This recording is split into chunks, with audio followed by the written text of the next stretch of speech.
Hello, everyone. I'm Matthew Herbst. I'm the director of the Making of the Modern World program at Eleanor Roosevelt College, and I'm doing an ERC autocomplete intern.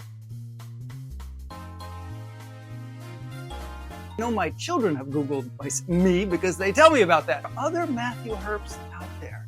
So if you're Googling me, make sure to Google the Matthew Herbst at ERC who directs MMW. Why, thank you. Professor Herbst, director of the Making of the Modern World. What does Professor Herbst do in the Making of the Modern World program? Well, I direct the program. What the heck does that mean? One, I teach in the Making of the Modern World, and I love to teach in MMW. I oversee the program, which means I'm responsible for ensuring that we have faculty and we have TAs, and when there's problems that emerge, like enrollment problems or fiscal problems, someone's going to have to deal with those problems. I also support an exceptional team of MMW staff and faculty and TAs. And I also get to create programs, from the global seminars abroad, which we started back in 2008, to our MMW Serves program, where students get to take an MMW course and then engage in service in the community at home or abroad, and develop other kinds of programs. So creating programs is one of the fun aspects of my job.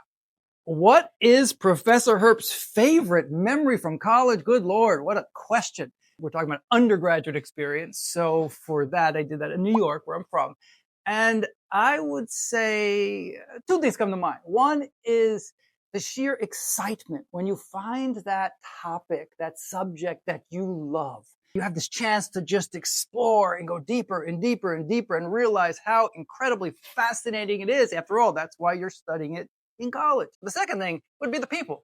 You meet friends, you meet professors, you meet faculty, you meet people that decades later, when you're an old man like me, you're still connected to those humans that have made a difference in your life and that you hopefully have made a difference in theirs.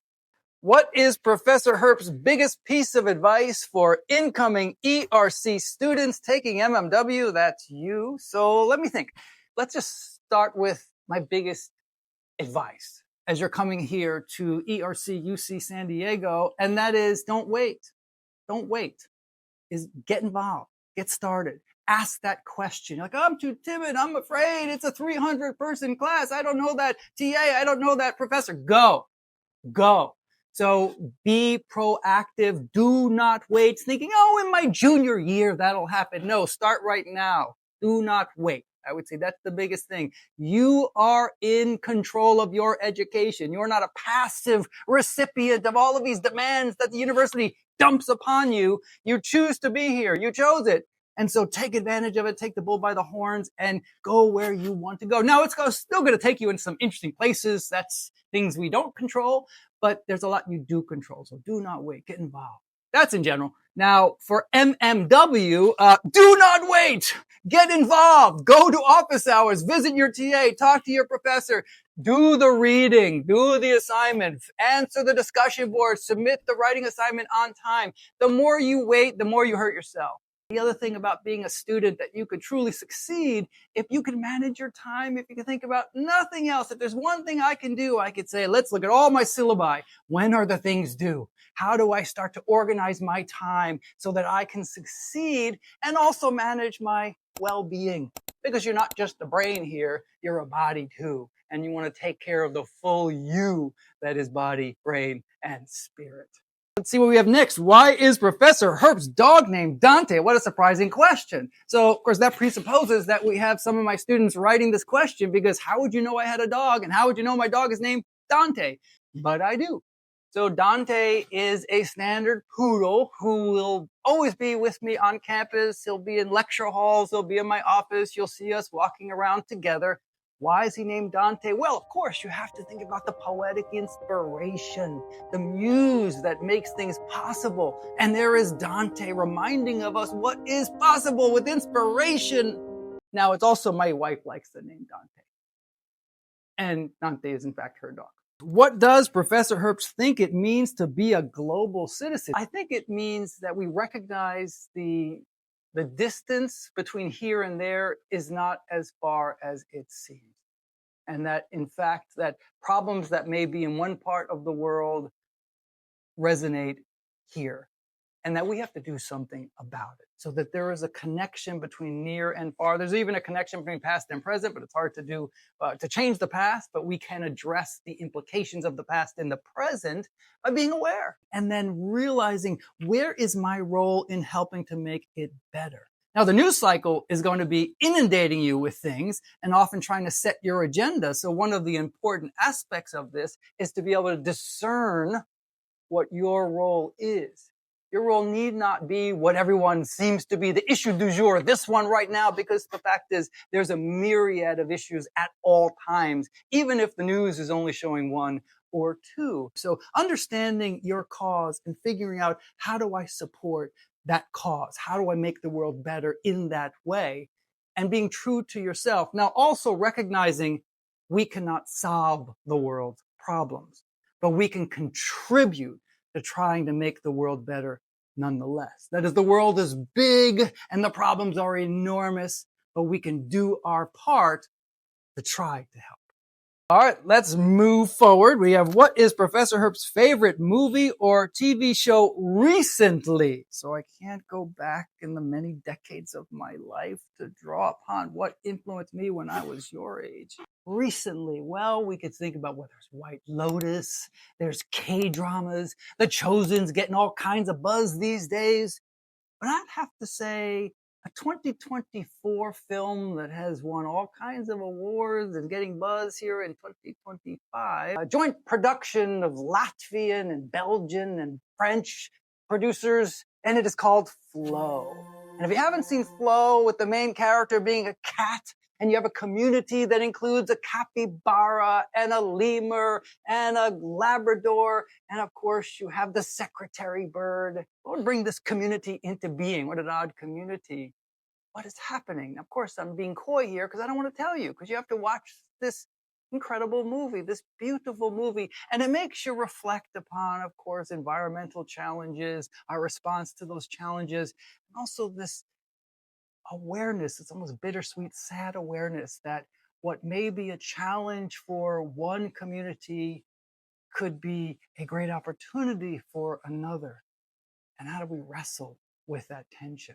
Beautiful film. How did Professor Herbst end up in his role at ERC? How much time do we have? When I was a wee lad, no, let me just go back to when I was my late teens and your age, as I was starting undergraduate experience in New York.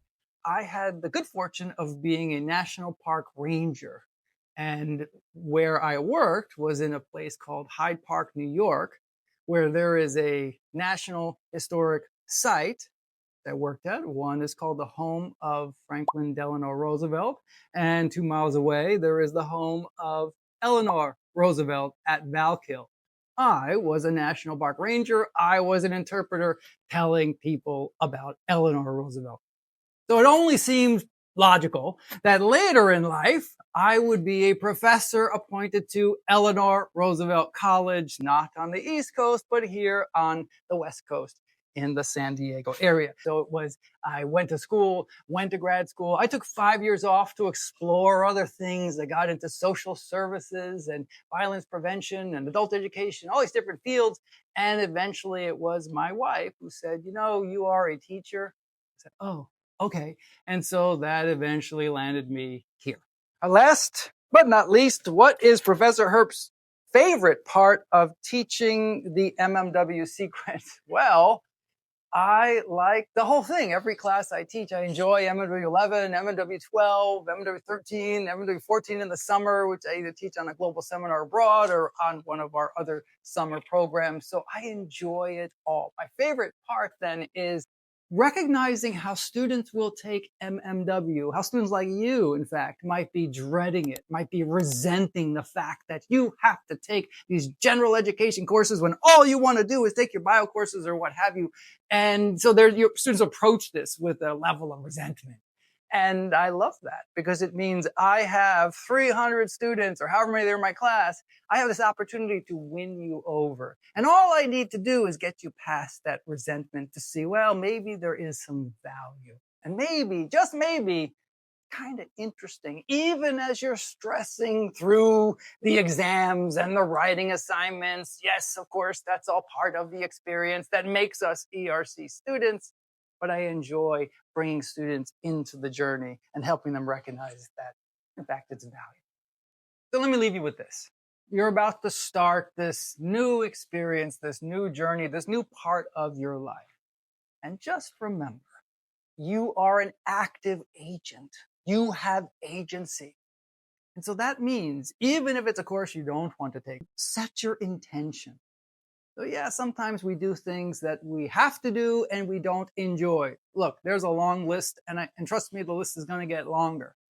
But if I can set my intention to think, what can I get out of this? How can I use this to better me? How can I benefit from taking this? How can I help somebody else in this experience?